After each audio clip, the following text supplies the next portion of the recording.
Hello అండి, welcome to my channel. ఈరోజు video వచ్చేసి ఉల్లిపాయ ఎగ్ కర్రీ అండి. ఇంట్లో కూరగాయలు లేనప్పుడు మనకి వెంటనే గుర్తుకొచ్చేదే ఉల్లిపాయలు ఎగ్స్ ఉన్నాయి కదా, ఉల్లిపాయలు ఉన్నాయి కదా, కర్రీ చేస్తే అయిపోతుంది కదా అనుకుంటాం కదండి.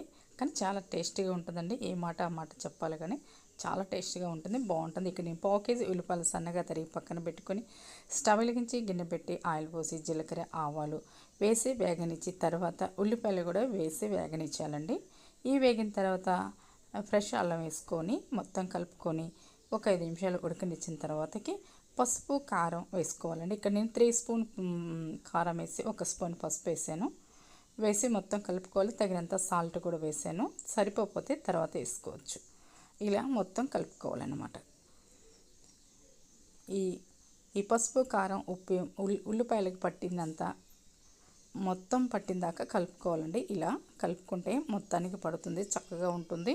తర్వాత మనం నీళ్ళు పోసుకోవాలి, మనకి తగినన్ని నీళ్ళు పోసుకోవాలన్నమాట. 1 గ్లాసుడు లేకపోతే ఇంకొక సగం పోసుకుంటే సరిపోతుంది అనుకుంటే మాత్రానికి మీ ఇష్టం అనమాట. అది మీకు పులుసుకు తగ్గట్టు మీరు పోసుకోవచ్చు. ఇలా పోసుకొని మూత పెట్టుకొని ఒక 2 నిమిషాలు ఉడకనిచ్చిన తర్వాత మరలా మూత తీసి మసాలా పొడి ధనియాల పొడి వేసుకోవాలి. ఇలా వేసుకొని ఉడికించిన ఎగ్స్ కూడా వేసుకోవాలి. ఇక్కడైతే నేనైతే ఘాట్లు పెట్టలేదు, కానీ ఘాట్లు పెట్టుకోవచ్చండి. ఘాట్లు పెట్టుకొని వేసుకున్నా చాలా బాగుంటుంది. లోపల దాకుడికి చాలా బాగుంటుందండి.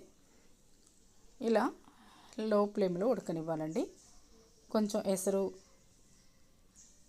ఇనికిపోయేంత వరకు ఉడకనివ్వాలి. ఉప్పు సాలకపోతే ఇప్పుడు వేసుకుంటే బాగుంటుంది అనమాట.